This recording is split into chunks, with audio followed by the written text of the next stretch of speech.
Barra de Opinión presenta.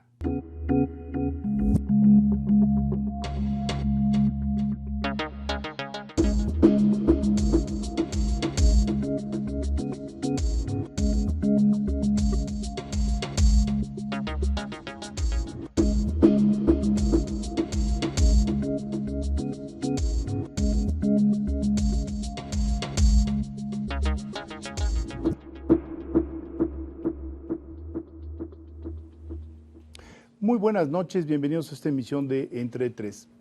En los últimos meses, y no sin razón, se ha comentado que el espíritu nacional, que el alma nacional está herida, que toda la violencia de la que hemos sido testigos en los últimos años ha hecho que los mexicanos pierdan esperanza en su futuro. Pero fíjese que hay algunas sorpresas al respecto. Recientemente el Banco Nacional de México y la Fundación Este País organizaron una encuesta de valores profundos por entidad federativa para ver cómo se sentían los mexicanos en relación a su pasado y también a su futuro. Y comienzo por un dato que es verdaderamente asombroso. Casi 60% de la población considera que sus hijos van a tener una posición social mejor que la que tienen actualmente sus padres. Es decir, sigue habiendo un optimismo nacional, la movilidad social sigue teniendo un impacto y al fin y al cabo pareciera que no estamos tan derrotados como a veces lo decimos. Y es este estudio, lo que nos provoque este estudio, lo que será el tema central de este programa, y para ello hemos invitado al execonomista, sociólogo y provocador Luis de la Calle. Luis, buenas noches. ¿Qué tal, Federico? Buenas noches. Quien es coautor junto con Luis Rubio de un libro que está teniendo realmente una enorme trascendencia, que se llama Clase Mediero. Este libro fue presentado precisamente en Entre Tres hace algunos meses y es un tema, la formación de las clases medias, que está íntimamente vinculado con los datos que arroja este estudio. Ahora, digamos, esta primera muestra de la encuesta que nos comentas, quizá ahí lo que podríamos ver esta idea, digamos, de un optimismo, digamos, de mediano plazo, que en una generación, si bien puede haber una perspectiva quizá un tanto sombría de lo que tenemos ahora, nuestra inseguridad, quizá premios económicos, y que a lo mejor el año que entra puede verse con cierta reserva, la idea de la siguiente generación es una idea muy, muy optimista, con esta percepción de que sí tendrán una calidad de vida mejor. Que la de los padres, ¿no? Incluso lo puedes preguntar en retrospectiva y resulta que actualmente el 35% de la población dicen que tiene una posición superior a la que tenían sus padres. Pero ese es el sentido un poco del libro que escribió tú y Luis, ¿no? Que contra el pesimismo actual y la lectura crítica de los últimos 10 años, digamos, ya no las esperanzas, sino lo que sucedió, el país se ha transformado mucho más de lo que creemos en términos de la construcción de esto que importa tanto una economía de mercado y una democracia, que es una suerte de clase media con un nivel de ingreso un poco mayor, un margen de autonomía un poco mayor, una capacidad de decidir respecto a su vida un poco mayor, y hay una serie de datos que avalan eso que está diciendo la encuesta, ¿no? Yo creo que es muy importante que se haya hecho la encuesta ahora en 2010, era el bicentenario, un buen momento para plantearnos qué tipo de país somos, cómo la gente ve su propia situación, su futuro, su pasado, la aceptación o no de la historia. Y además, tiene en vísperas de una elección presidencial un componente también político importante, porque de alguna manera esta elección próxima puede volverse también un poco un asunto cultural, ¿no? ¿Qué tipo de mexicanos somos? Y también tentarle un poco al agua a los camotes si la opinión generalizada que tienen los mexicanos de sí mismos, de su entorno, de su contexto, de sus socios comerciales, de muchas otras cosas que se preguntan ahí, es distinta de lo que tiene, digamos, las élites, que son las que comentan generalmente estas cosas, y ver si hay un poco una visión, a lo mejor, de que el mexicano promedio, a mí al leer la encuesta me da un poco la impresión de que el mexicano promedio es un poco más moderno que por lo menos nuestra clase política. Por ejemplo, tiene una aceptación más abierta a la globalización, el hecho de que sea un poco más esperanzador, de que confíe un poco más en el sistema educativo con respecto a sus propios hijos, que lo que pueden hacer, digamos, las clases que comentan las noticias y no las que los viven, ¿no? Entonces yo creo que es muy interesante que se haya hecho este esfuerzo tan grande de tratar de encuestar los valores del mexicano. Fíjate qué curioso, casi un 40% de la población nos dice que el objetivo central de México debería ser tener una economía fuerte. Esto, digo, si lo hubieras preguntado hace 30 años, a lo mejor te hubieran dicho que defender la soberanía. ¿Me explico? Ha cambiado la percepción de lo que son los referentes para un país, ¿no? Y otro que sorprende es, resulta un país más liberal e individualista de lo que normalmente nos imaginamos. O sea, hay algunas preguntas sobre qué tanto importa el esfuerzo, qué tanto importa el mercado, que son mucho más amplias los positivos que los negativos. Entonces, esta como lógica con la que domina mucho de nuestro debate, que las reformas políticas, las reformas estructurales no son posibles porque la gente, el ciudadano está en desacuerdo de abrir la economía, y luego uno ve que pues, el ciudadano está pues, mucho más interesado en abrir la economía de lo que estas discusiones parecerían indicar, te habla de una clase política que no quiere realmente abrir o no ha sabido utilizar a ese ciudadano que parece que está mucho más en mejor disposición, digámoslo así, para abrir. O que no han encontrado los cauces para poder expresar ese deseo. Pero sí es muy notable, por ejemplo, cuando se les pregunta por qué está la gente mejor, te dicen automáticamente por la responsabilidad, porque se trabaja duro, porque hay un esfuerzo, y ponen en lugares mucho más bajos de la escala de las opciones que se le tenían al esfuerzo que puede hacer, por ejemplo, los partidos políticos o los gobiernos, que son los que generalmente en el discurso público se cuelgan las medallas cuando se dice es que tanto número de personas ha superado la pobreza, inmediatamente lo encasillan en el programa X que ellos promovieron y no en el esfuerzo de las personas. Pero cuando se le pregunta a las personas reconocen en su propio esfuerzo y el esfuerzo de sus familiares el principal elemento para salir adelante. Sí, esto que está diciendo Luis es central. No hace demasiado tiempo, en algunas de las encuestas de valores profundos, la suerte jugaba un papel central. Es decir, ¿y por qué fue exitoso fulanito de tal? Porque tuvo suerte en la vida. Y ahora resulta que el 30% nos dice que depende de la preparación y de los estudios, y otro 30%, 25% nos dice que el trabajo duro es central para progresar. Federico, has hablado en 2 ocasiones de este adjetivo, valores profundos.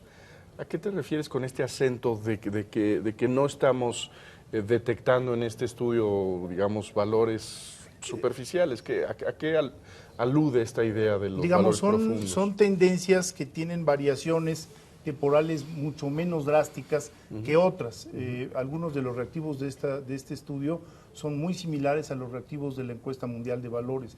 Es decir, que podemos ir siguiendo con un método científico la transformación que se está dando, digamos, en una década. En una década o en más tiempo si tienes referentes estables, ¿no? Por eso, más que salir a preguntarle, ¿le cae a usted bien fulano de tal o perengano, o por qué partido se inclinaría usted? Aquí estás preguntando por fe religiosa, estás preguntando por familia, estás preguntando por confianza interciudadana, etcétera. Sí, por ejemplo, es muy interesante cuando les preguntan el tipo de valores que hay que inculcar a los niños. El número 1 es la responsabilidad. Y la fe religiosa, que aparece, por supuesto, aparece en el 4º o 5º lugar. Entonces, la responsabilidad de los estudios son parte de los valores que el mexicano piensa son importantes para que puedan ellos realizar el esfuerzo que los lleve a superar la condición de sus propios padres, ¿no? La otra cosa que sale que encontré interesante es que Paco Labastida tenía razón. O sea, identifican al inglés y a la computación como una parte central de su proceso educativo, y bueno, hay una disociación muy importante entre eso y lo que se les ofrece en las aulas, ¿no? Que pues parece que no se les ofrece ni mucho inglés ni mucha computación. Pero que son ambos, digamos, una confianza en los instrumentos modernos y también una confianza en el exterior, que hay una idea de que hay que salir a la conquista de lo que hay al norte, que hay que tener herramientas y tener digamos, estos elementos de contemporaneidad con el mundo, que serían esos dos lenguajes, el idioma inglés y la computación, ¿no? Bueno, y la otra que implica cierto rechazo al excepcionalismo mexicano. O sea, esta idea de que en México tenemos que hacer las cosas a la mexicana, porque somos un país distinto y porque somos muy mexicanos y en México hacemos las cosas de manera diferente, te da un poco la sensación que a lo mejor la mayoría de la gente piensa que eso es una excusa para realmente no hacer las cosas. Y que están dispuestos, por ejemplo, a apostar a favor del imperio de la ley. Un número importante de la gente dice que es muy importante respetar la ley, aunque también hay un porcentaje que se pronuncia en contra de hacerlo, y la responsabilidad y el esfuerzo, ¿no? Y en ese mismo sentido, digamos, hay esta idea un poco contrastante entre una élite que se burla de que el inglés y el cómputo son importantes. En su momento, cuando el candidato a la Bastida planteó esto, fue que simplón, y después descubres que la gente lo quiere porque no lo tiene y la élite no lo pide porque ya lo tiene. Es decir, ahí hay este contraste entre bienes públicos y bienes privados que de alguna forma hace tan complicado darle a los ciudadanos lo que quieren porque los que ya lo tienen no lo quieren dar. No, sin duda. Ahora, hay un reactivo en el que se les pregunta cuál es lo más importante. Uno son una economía fuerte que crea empleos, pero el segundo es tener también todos los elementos que permiten el bienestar, como la educación y la salud, donde se reconoce la importantísima labor del Estado para ello, ¿no? Ahora, pero digamos, en esta medición de los valores profundos, Federico, no corremos, digamos, el riesgo de estar midiendo aspiraciones que no tienen que ver con la conducta concreta, con las prácticas específicas, y no ser, en el fondo, un buen medidor de la cultura. Quiero, digamos, seguir esta pista que plantea Luis de la Calle, este valor de la legalidad, que en términos abstractos, pues me parece que es un valor que podemos compartir todos. Una cosa es rendirle homenaje a la legalidad y otra cosa es estar convencidos de que concretamente en este momento específico es pues necesario dar una mordida, y que en el último año sí he dado un soborno para salirme de tales y tales problemas. Es decir, puede haber una especie de desfase, sí, en donde, bueno, lo que estamos diciendo es quién es el que yo quisiera ser, pero la cultura es esa mezcla entre la aspiración y la realización, es esa tensión entre el deseo y pues, una fatalidad de lo que hace uno concretamente, aunque no sea lo que te produce orgullo, ¿no? Bueno, hay los especialistas en estos temas te dicen que hay algunas preguntas que son obligadas de respuesta obligada. Si tú le preguntas a la gente cuántas veces al día se lava usted los dientes, te van a contestar que 3, aunque no sea correcto ni esté apegado a la realidad. Pero hay otras que no tienen que ver con esta inhibición que genera el saberte en ponerte en el default. De hecho, en las encuestas de corrupción se le pregunta a la contraparte si ha incidido en un acto de corrupción. O sea, tiene que ser de alguna manera una delación. ¿A usted le han condicionado un servicio y usted ha dado mordida? Sí. Tiene que decirlo. Ahora, hay algunas cuestiones, como por ejemplo la actitud hacia la corrupción. Comentábamos Luis y yo que en alguno de los reactivos, cuando tú preguntas por los principales obstáculos del país, la corrupción viene en segundo lugar. Hace 12 años tú preguntabas si la corrupción era un obstáculo importante y 2/3 partes de la población te decían que no era importante la corrupción. Entonces sí va construyéndose ciudadanía, sí va construyéndose... Y la otra que tú comentabas, en la medida que lo puedes comparar con otros países, no solo con el tiempo, te va dando una idea de cómo se correlacionan estos valores con prácticas sociales. Digamos. Tú puedes ver que los países donde más dicen que hay que cumplir la ley, pues en el fondo sí la cumplen más. Digamos, nunca es automático, tienes que tener la mediación de las instituciones, pero sí, digamos, algo te dice de la materia prima de la que está hecho este país. Yo creo que por eso es muy importante una encuesta como esta. Es decir, se pueden criticar, se pueden discutir, pero claramente hay algo que es difícil de medir, que es difícil de evaluar cómo impacta en la evolución de un país, pero son los valores que tenemos, lo que priorizamos, lo que defendemos, hacia dónde nos movemos. Y precisamente porque es tan difícil, pues luego no se hace. Y empezar a tener algunos atisbos, y espero además poderla ir haciendo en el tiempo, espero que como una parte del compromiso de esta, cuando es una primera encuesta, normalmente traerla compromiso de hacerla por el resto de la vida, porque lo que queremos ir viendo es cómo ese mismo instrumento se va moviendo y a lo mejor lo puedes refinar y puedes ir sacando algunas que puedan ser aspiracionales y puedes ir viendo hasta dónde te da. Sí, por ejemplo, a partir del censo surgió un dato que es muy preocupante, y es que los embarazos de adolescentes no han disminuido. Ya lo hemos comentado en esta mesa. Estás hablando de alrededor de 300,000 embarazos de adolescentes anualmente. Es decir, que ahorita hay más de 1 millón de adolescentes madres. Por supuesto, dejan de ser adolescentes y entonces ya no quedan en la estadística, pero si preguntaras ¿Por cuántas madres adolescentes hay en el país que tuvieron? Son muchísimas, ¿no? Bueno, tuvo que salir CONAPO a decir que la verdad de las cosas es que en los últimos años habían cambiado de estrategias y habían atendido otro tipo de cuestiones y que no se habían enfocado a ese grupo de edad en donde se están gestando los embarazos, que tiene una tasa de fecundidad de más del doble que en un país desarrollado. O sea, que sí inciden las campañas, sí inciden las reformas. Y de hecho, hace unas semanas dijeron, vamos a empezar a hacerlo otra vez. Así es. Porque modificar valores, pues modifica conductas. ¿Cómo? ¿Con qué con qué instrumentos? Otra pregunta. Pero claro que decidimos en función de lo que valoramos. Bueno, tenemos que hacer una pausa y regresamos a seguir hablando de esta encuesta sobre los valores profundos de los mexicanos.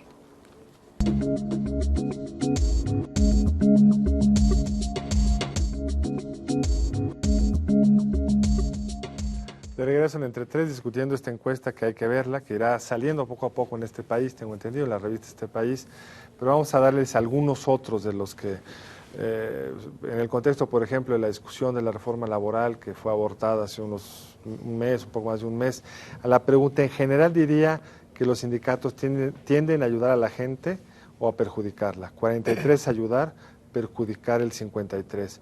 En su opinión, los líderes sindicales luchan por sus representados o para sí mismos. 29% cree que por sus representados, 67% para sí mismas.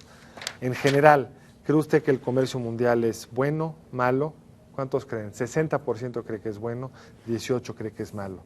En una escala de que le preguntan a la gente cómo se colocaría, si es uno de derecha, es uno de izquierda, el 25% se coloca como en el centro, pero mucho más cargado el resto de la gente hacia la derecha que hacia la izquierda, que va un poco en contra, todos estos temas, de lo que si uno lee los periódicos pensaría que somos un país que no nos gusta el libre comercio, que nos parece que la reforma laboral para hacer unos sindicatos que ayuden más a la gente estaría mal, que somos fundamentalmente un país más de izquierda y que defendería los temas normalmente asociados con la izquierda. Entonces, yo creo que es el tipo de elementos que son muy interesantes.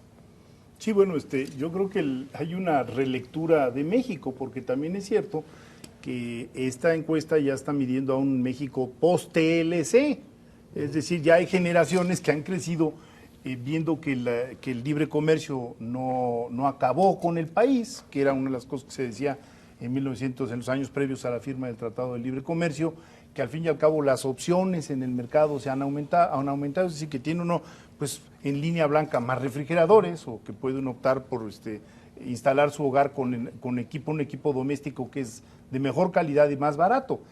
Por ejemplo, ese dato es muy interesante, porque el libre comercio fue durante mucho tiempo una especie de coco utilizado en contra de cualquier tipo de apertura. No, esos que creen en el libre comercio son unos vendepatrias. Y resulta que la población, a 17 años de la entrada en vigor del TLC, pues tiene una buena impresión del libre comercio.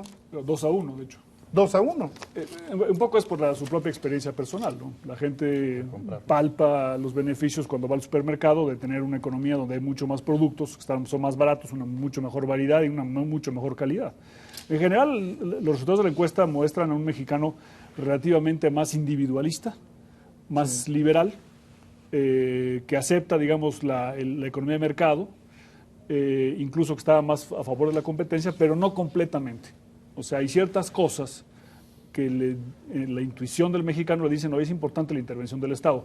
Por ejemplo, una de ellas es todo lo que es inversión en educación y salud. Y otra, cuando se les pregunta si piensan ellos que debe incrementar la propiedad de las empresas por parte del gobierno o por parte de la iniciativa privada, y sale más o menos empatado, un poquito más alta la del gobierno.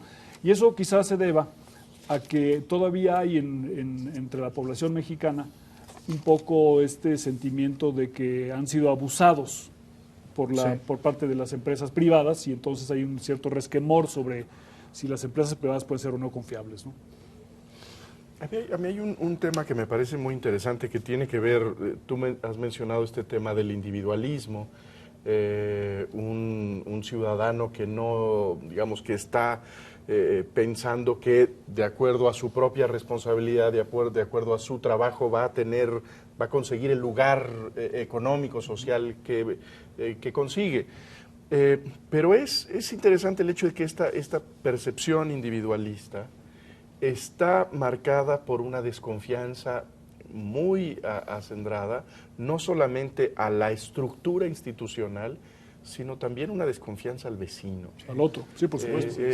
Hay aquí un Y una dato falta de que solidaridad también un me poco. parece interesante, que advierte que el 81% de los mexicanos cree que no puede uno ser confiado al tratar con la gente, que es con el que nos vende, con el que nos renta el departamento, con quien estamos llevando a nuestros hijos a la escuela. Este es un tema, yo creo que muy grave de lo que se lleva, de lo que se llama el tejido social. Yo creo que es el más grave, o sea, Sí. porque de alguna manera refleja un poco este sentimiento de que somos un país corrupto, ¿no? Y que no se puede, el que no tranza no avanza, ¿no? Y que no se puede confiar en el otro, sea el otro el gobierno, o sea una empresa privada, y por lo tanto no darle los medios de presión, como tampoco el vecino con el que voy a hacer una transacción. Pero sobre todo yo creo que hay pocos puentes que sean seguros para la gente para hacer cosas de interés común, en donde podamos nosotros como vecinos reunirnos una vez al mes y resolver asuntos para que nos sintamos más seguros.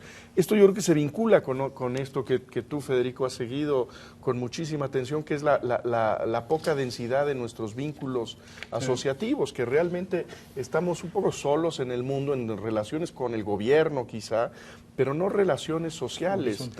Horizontales. El 86% de los encuestados no tuvo ningún trabajo voluntario en una organización sin recibir paga. Bueno, esto nos habla de una gran desventaja frente a otras sociedades que en estos espacios de organización voluntaria encuentran una riqueza enorme, ¿no? O el 72% no donó ni tiempo ni dinero, ni especie ni en dinero a ninguna organización. Digamos. Este es muy importante, es un aspecto muy importante porque se había debatido entre los datos de si usted ha colaborado y siempre nos sale por arriba del 75%, 85% de gente que te dice yo no pertenezco a ninguna organización social y yo no dono tiempo, y no lo dicen con orgullo, pero tampoco lo dicen con vergüenza, simplemente ese es el dato.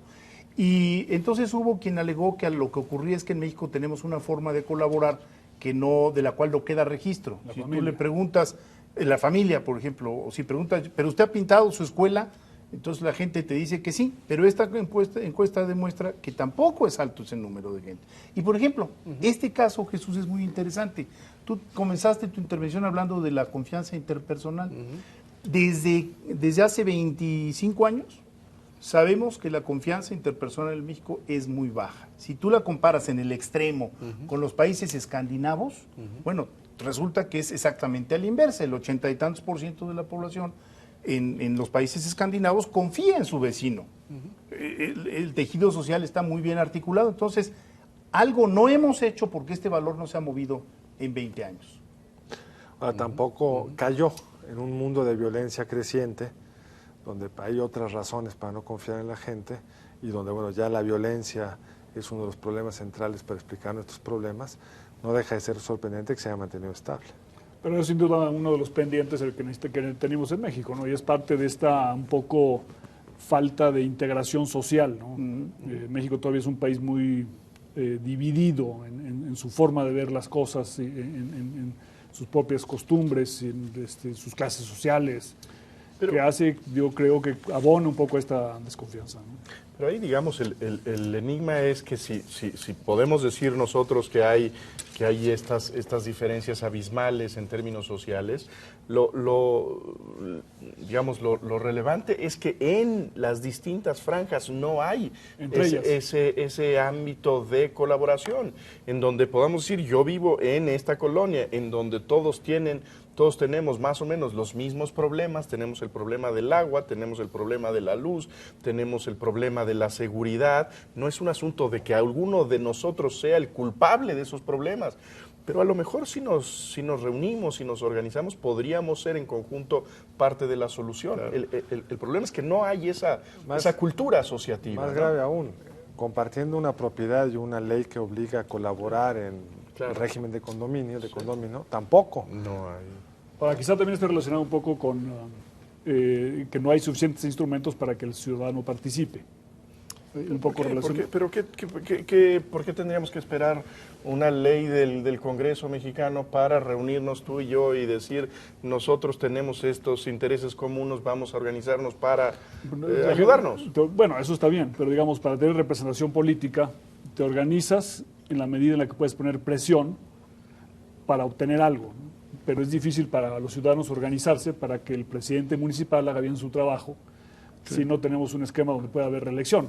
O si el presidente municipal está demasiado alejado, porque yo vivo lejos de la cabecera municipal, y organizarme pues no tiene mucho sentido, ¿no? Entonces, a pesar de que la encuesta muestra que hay, se reconoce a la democracia como el método que los mexicanos prefieren mayoritariamente, 3/4 de ellos así lo prefieren, yo creo que nos falta todavía mucho avanzar en la ciudadanización de los instrumentos democráticos para que el ciudadano pueda participar más. Y un ejemplo muy claro es qué pasa cuando el ciudadano mexicano, con los mismos genes y la misma cultura, la misma historia, lo trasladas a una sociedad donde sí puede participar y resulta que allá participa mucho más. Participa mucho más que acá, pero participa mucho menos. Participa menos que los otros que los locales. Grupos que viven ahí, pero no solo los anglos, digamos, los asiáticos, otros grupos que han llegado recientemente. Entonces, ahí es donde se ve cómo se mezcla institución y cultura. Hay un factor cultural. Esta es una encuesta sobre valores culturales.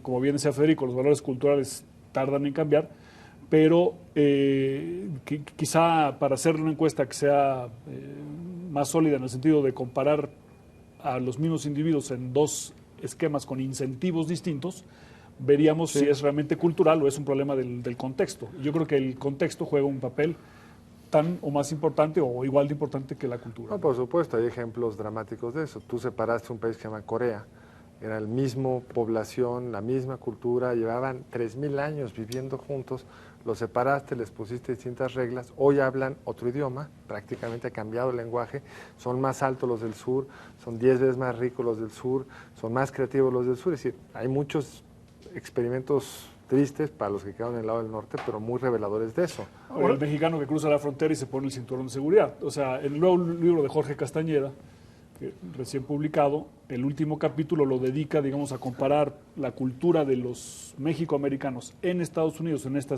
tipo de valores, con los de México, y él concluye que efectivamente el contexto influye en que tengan actitudes distintas, como por ejemplo no tirar la basura, con respecto a lo que harían en México. Pero lo que yo creo que es muy interesante es que en México hay una mejora en el sentido que la gente ve el cumplimiento de la ley y la responsabilidad de una manera que es más alta de lo que uno pudiera pensar ex ante sin haber leído la encuesta. Ahora, es algo que es muy útil de esta encuesta de Banamex, este país, es la posibilidad de comparar entidades de la República. Por ejemplo, hace poco alguien me preguntaba, bueno, ¿y por qué en Yucatán hay tan poca violencia vinculada con el narco? Y estábamos precisamente en Yucatán y una de las respuestas que surgió ahí, bueno, pues porque los lazos comunitarios en el Yucatán rural hacen imposible que alguien llegue, se instale y no sea delatado de alguna manera por la comunidad que sirve de filtro, ¿no? ¿Por qué son en las grandes urbes del norte donde tienes una muy acentuada trabajo, además del tráfico y además de todo lo que ya sabemos? Porque en esas ciudades donde ha habido muchísimos flujos migratorios y asentamientos irregulares masivos, es muy fácil perderse y no ser identificado. Incluso, y en eso pasaría también la Ciudad de México. Es decir, ¿por qué han venido a vivir a ciertas zonas de la Ciudad de México? Pues porque es difícil identificar al nuevo vecino que Bueno, lo curioso, regresando al tema de las instituciones, aunque el anonimato existe en la Ciudad de México, al igual que en Monterrey, la violencia es menor porque hay otras instituciones. Entonces siempre es esta relación complicada. Ahora, un punto que comentábamos con Luis, esta encuesta fue pensada con un eje que nos permitiera identificar qué nos une y qué nos divide. Y digamos, esa sería de las respuestas que a mí me desilusionaron, porque ahí la tiene Jesús enfrente. Lo que más nos une es la historia. Y lo que más nos divide son los partidos políticos, la política, todo lo que es la vida pública. Entonces, bueno, pues no hay modernidad si no pasas por los últimos renglones, ¿no? Entonces, todas las evaluaciones, por ejemplo, cuando les pregunta a uno qué es lo que, dónde tiene México mejores calificaciones, lo primero es artes y cultura. Y lo peor, son lo que pasa por la vida ciudadana. Es decir, todavía hay tensiones. Pero ¿por qué la decepción? Yo creo que tiene mucho sentido el que el pasado sea un espacio de cohesión. A fin de cuentas, ahí está el lugar en donde se crea una identidad. Y a medida en que ese pasado es más antiguo, bueno, pues hay menor problema de litigio y de problemas. La política tiene como uno de sus propósitos el conflicto. Es decir, la política en democracia tiene como propósito separar la izquierda y la derecha, a los liberales de los conservadores, etcétera. Me parece que es incluso la función de la democracia el hecho de generar una idea de que yo tengo ideas diferentes de quienes están al lado. Mientras que la historia, ahí habría que preguntar cuál es la historia que se evoca como la unificadora. Pues la historia es finalmente esta idea de que tenemos ancestros comunes, que tenemos una serie de recuerdos comunes, ¿no? Y ahora, ¿Por qué? O sea, te lo voy a poner así, no son mutuamente excluyentes. O sea, tú podrías haber recibido una respuesta muy favorable diciendo, a nosotros nos une la historia, sí, nos une la historia, pero también nos une el debate y la legalidad. O sea, hubieran podido salir, sí. Pero la diferencia es, son casi el doble. Sí, que podría haber una cohesión en términos de ciertas prácticas institucionales. A lo mejor el partido A separa del B, pero el hecho de que haya elecciones cada 6 años nos une porque sabemos que así elegimos a nuestros representantes. Lo interesante sería ver si en otros países lo que dice Jesús respecto a que los partidos, como su nombre lo indica, parten, se asocian con división, o habrá países democráticos. Pero sí, bueno, por ejemplo, es interesante el hecho, digamos, de este arcaísmo que vimos hace un par de meses en Londres, esta idea de una institución tan vieja como la corona británica y sigue siendo un elemento de cohesión. Está en el pasado, sí, está en México tenemos eso antigua. Y tenemos eso en México, y es muy importante, ¿no? Pero no lo tenemos en una institución. No lo tenemos, digamos, en un símbolo vivo. Ahí es una familia. Pero no podríamos nosotros decir, lo perdimos, que ese es nuestro IFE, por ejemplo, que tenemos nosotros en el edificio del Congreso, tenemos ahí un asunto que reverenciamos porque ahí es el lugar de la deliberación nacional. Pero, o sea, un poco también es con la manera como se pregunta, ¿no? Porque te preguntan, ¿qué es lo que une a los mexicanos? El mexicano es por naturaleza, yo creo, poco confrontacional. O sea, no nos gusta mucho mostrar que estamos peleados, aunque nos hayan enseñado en el fútbol otra cosa el otro día en una semifinal. Y entonces escoges un tema como la historia, porque parece que no es controvertido. La historia, bueno, ya pasó y todo el mundo está de acuerdo en ella, ¿no? Es interesante que en otra de las preguntas, los héroes de la revolución son los mexicanos que más alto salen clasificados como admirativos, ¿no? Emiliano Zapata, Francisco I. Madero, etcétera, que es digo, interesante y es producto del sistema educativo y del discurso político de muchos años. Quiere decir que es eficaz. Por ahí tenías una en donde se pregunta por la revolución en sí misma y la revolución sale muy bien evaluada. Y decía Luis con toda razón, pues el sistema educativo funciona. Pero les preguntas, oye, ¿quieres otra revolución? Y te dicen rotundamente que no. Bueno, tenemos que hacer una pausa y seguimos hablando muy pronto.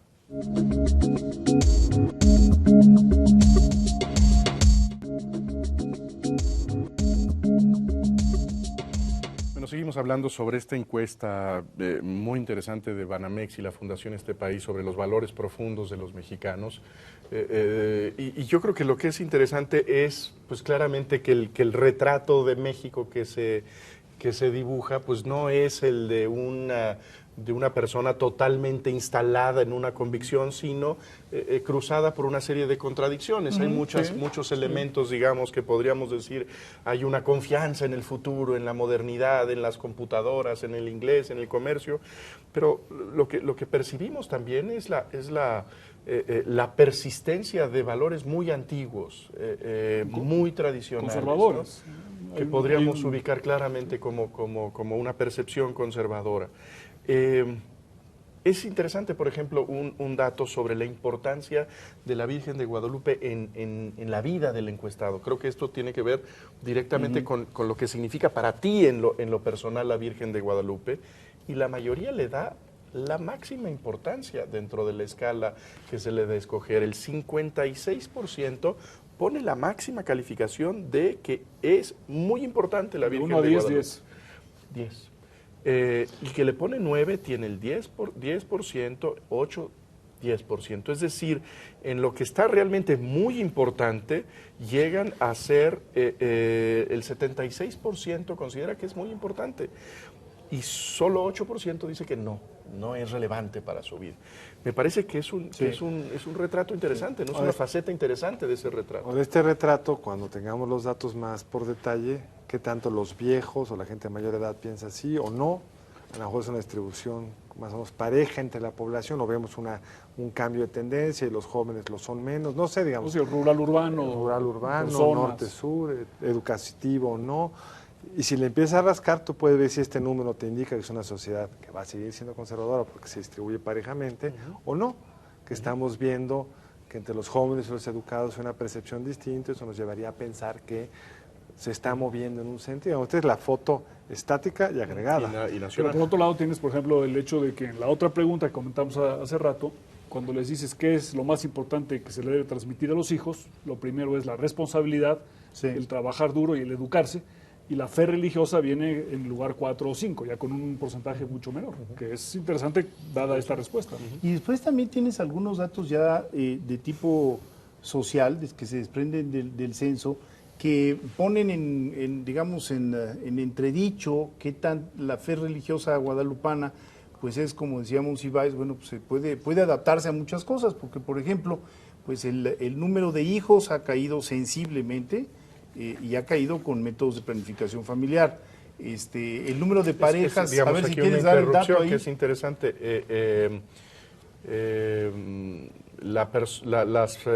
El número ideal de hijos es tener 2. El 48% de los encuestados piensa que tener 2 hijos es lo ideal, lo cual, pues, desde Y entre luego 2 y 3 el implica- 80%. implica entre 2 y 3 El 80% de las familias mexicanas piensan que el número ideal es entre 2 y 3. y lo cual entonces no debe ser una decisión del azar o de la providencia, ¿no? Y tienes los datos de que, por ejemplo, el número de uniones libres casi se triplicó entre el censo del 2000 y el 15%. censo del año pasado, del 2010. Es decir, empiezas a tener un retrato muchísimo más preciso de cómo se comporta tu sociedad y cómo, bueno, pues algunos aspectos, por ejemplo, el impacto de los medios de comunicación, pues, también se registra ya en estos datos, ¿no? De un país en donde el 96% de los hogares o algo así tiene televisión. Entonces la información que están recibiendo, sea como sea, con todas las deficiencias que puedan tener las señales, sea como sea, es diferente.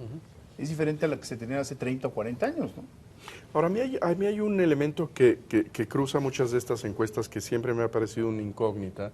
No sé bien a bien qué quiere decir y que también es objeto de muchos estudios de los economistas contemporáneos, que es el tema del estudio de la felicidad, ¿no? Los franceses, por ejemplo, están dedicados en comisiones a estudiar la felicidad para dirigir los esfuerzos de las políticas públicas, no al crecimiento económico, sino al crecimiento de este índice de felicidad, ¿no? Y yo creo que es interesante, parece en este retrato que México es una sociedad que se ve bastante feliz. Bueno, se ve feliz no solamente en esta encuesta, que sale la felicidad como una cosa muy importante y muy alta, sino que en todos los comparativos internacionales México sale como uno de los países más felices del mundo. Uno de los De hecho, 5 países, la 3 única, países más cuando la felices del OECD mundo, ¿no? experimentó distintas medidas de bienestar, porque es lo que trata de medir el PIB, o sea, el Producto Sí. Interno Bruto trata de medir qué tanto bienestar, diciendo si consumes más es que eres más feliz. Pues en todos los esfuerzos México quedaba en el 29 o en el 30, pero cuando usamos la felicidad como indicador, quedamos hasta arriba. Ahora, lo curioso, y no creo que esta encuesta lo traiga, pero en otras, cuando les preguntas, ¿ustedes si pudieran, se irían a vivir a Estados Unidos? Pues un chorro de gente. Así lo preguntan. Sí, no me acordaba si la preguntaba. Sí, lo preguntan y resulta que creo como el 75% no prevé emigrar a ningún lado ni a Estados Unidos. Pero es prevé emigrar. Le preguntan, ¿piensa usted que va a emigrar? No, Usted pero responde, hay una que es, usted desearía emigrar. Ah, bueno, sí está. Y en esta no la tienen. Y un gran número de estos mexicanos felices desearían emigrar a los Estados Unidos. Entonces hay una suerte Ahora, insisto, hay que verlo con sin déresis, con cuidado, porque por allá hay otro reactivo en donde preguntas por la satisfacción con la vida. ¿Está usted satisfecho con sus logros? Y sale casi en 8, 7.7, 7.6. Es decir, allá hay algo que está ocurriendo en la sociedad mexicana y que los dos Luises, Luis Rubio y Luis de la Calle aquí presente, plasmaron muy bien en el libro de Clase Mediero, y que tiene que ver con, bueno, pues al fin y al cabo estoy mejor que mis padres, tengo la esperanza de que mis hijos, ahí está, 7.6, mis hijos van a estar mejor que yo. Al final del día, pues estoy satisfecho con la vida, tengo un mejor consumo en los últimos años. Hay algo ahí que no, que digamos que escapa a la autoflagelación cotidiana de los mexicanos, ¿no? Sí. Y que es muy interesante, es una sociedad mucho más optimista de la que hubiéramos imaginado. Yo debo decirles que cuando se levantó el estudio yo estaba muy preocupado, porque pues digamos, había sido un año 2010 muy violento, un año donde digamos, todavía la crisis todavía repercutía, en fin, no era un buen año. Y salió, en lo general, diría yo, un retrato de un cierto optimismo, ¿no? Sería otra vez este retrato del divorcio de las élites mexicanas con la sociedad mexicana. También pues sí. Creo que muy poco de esto es lo que vemos, digamos, en el tono de la discusión publicada, ¿no? En donde sí hay una flagelación profesional, ¿no? Sí. Hay encuestas que muestran una muy clara diferencia entre las élites y el público en general en muchas cosas, ¿no? La encuesta que ha levantado el Comexi durante varios años le preguntan a las élites si estarían, por ejemplo, dispuestas a que México tuviera soldados con los cascos azules de la ONU. Las élites rotundamente dicen que no. Y ahí incluyes a diputados y incluyes como diría Jorge Castañeda, comentócratas. Y le preguntas al público en general, y el público en general está mucho más abierto a esa posibilidad. A mí, otra cosa que me parece muy interesante de esta encuesta es cuando les preguntas sobre si debe o no haber inversión privada en Pemex y en CFE. Y resulta que mayoritariamente el mexicano piensa que no, que en ese sector no es conveniente que haya inversión privada, y vale la pena preguntarse si aparece el mexicano para muchos otros reactivos, un poco más pro mercado, pro competencia, pro apertura, ¿por qué en estos dos no? O sea, es un poco quizá el conservadurismo también relacionado con la propiedad de los bienes de la nación, ¿no? ¿No vemos en todos estos elementos, en términos de visión del mundo en muchos aspectos, una victoria de la cultura oficial? Es decir, esto forma parte de la cultura oficial, de la educación, del sistema educativo que funciona. Del sistema educativo, de un mensaje de que estas expropiaciones son parte de los orgullos del siglo XX mexicano, que son reivindicaciones de la nacionalidad. En fin, estos en el fondo son medallitas en la frente del sistema educativo, ¿no? O que el sistema educativo representa bien las demandas de los mexicanos. No, sí. Bueno, hubo un secretario de Hacienda de México, cuando se devaluó el peso, le preguntó el gobierno de Estados Unidos si estaríamos dispuestos a abrir el sector energético, y les contestó diciendo que sería el equivalente a quitarle las alas al águila de Estados Unidos con su propio escudo. Porque es este sentimiento de que es una cosa que hemos obtenido, ganado, y es parte de nuestra historia, ¿no? Ahora, salimos menos nacionalistas, ¿no? En el libro de Jorge y en otros libros de Roger Bartra, de otros autores que se han dedicado a indagar sobre la mexicanidad y sobre esos laberintos de la llamada identidad, el nacionalismo jugaba un papel central, es decir, creíamos ser muy nacionalistas, y la verdad de las cosas es que con los años el sentimiento nacionalista, no diría yo que ha desaparecido, pero ahí viene en tercer lugar. Primero nos une los deportes unen más que el nacionalismo. Y en los deportes estamos dispuestos a aceptar un extranjero, o 2 o 3 o 4 en la selección nacional.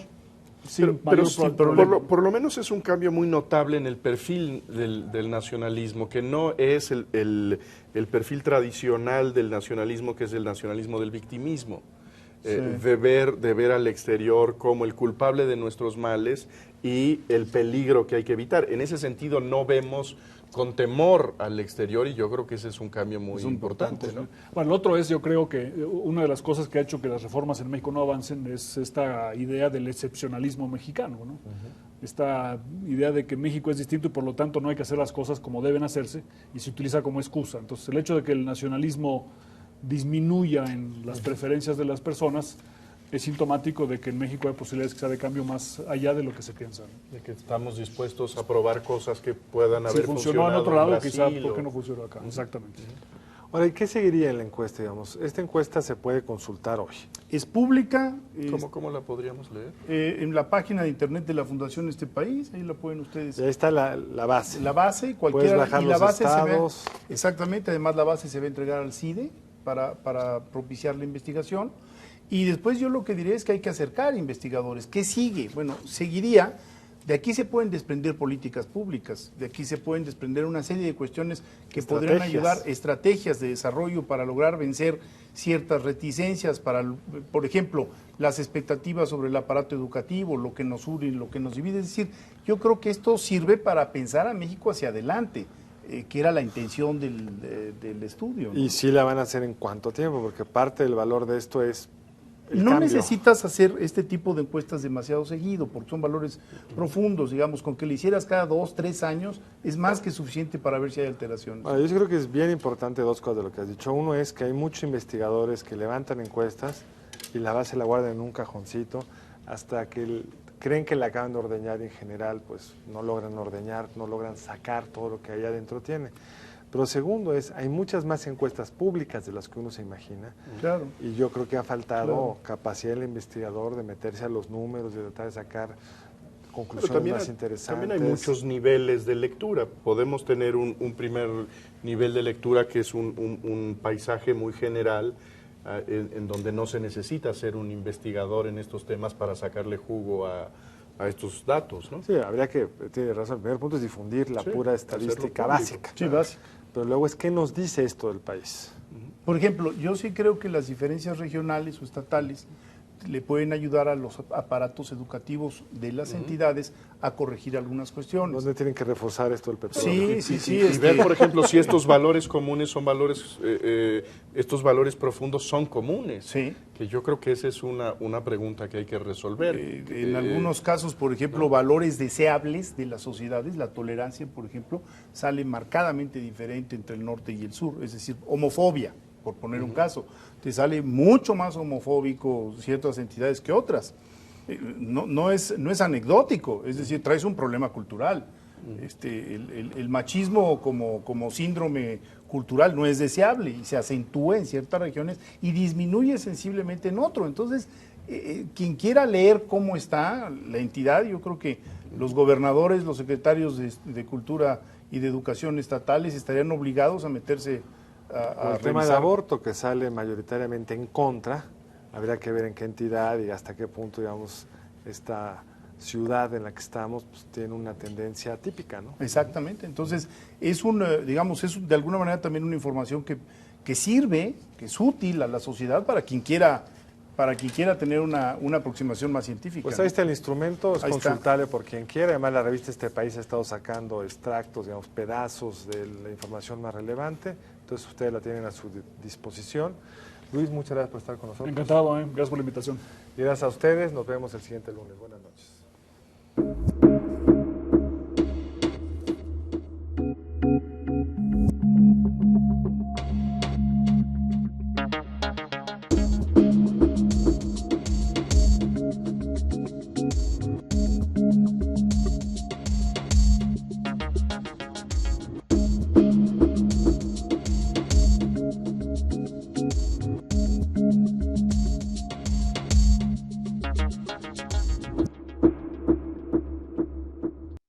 Barra de Opinión presentó. El libro se plantea por qué este país ha tenido un crecimiento mediocre. Y el argumento es, no es por nuestra esencia de mexicanos, es porque no hemos puesto las reglas correctas. ¿Cuáles son las reglas correctas? Las que promueven la competencia. Entonces nos describe cómo evolucionó el crecimiento en México durante los últimos 2 siglos, concentrándose por supuesto en las últimas 2 décadas, y muestra que el crecimiento ha sido malo siempre. Entonces la pregunta es, ¿por qué no tenemos esas instituciones que harían mejor el desempeño de nuestro país? Y la respuesta es porque hay muchos actores que se benefician con esta parálisis económica. Estoy hablando de aquellos sectores empresariales donde hay uno o dos jugadores que nos venden muy caras las cosas. Estoy hablando de los sindicatos en el sector público, donde es más importante el derecho del trabajador a marchar en la escuela que el derecho del padre o del niño a que eduquen adecuadamente la ciudadanía mexicana. Entonces yo creo que el libro es un libro que es muy útil para quienes están en la acción política, para los que les interesa México, y el libro acaba además preguntándose, para todos los ciudadanos. Una democracia tiene el gobierno que sus ciudadanos quieren tener. Entonces, como ciudadanos, si no queremos que el país siga como está, hay que informarse, y espero, es un vehículo para ello.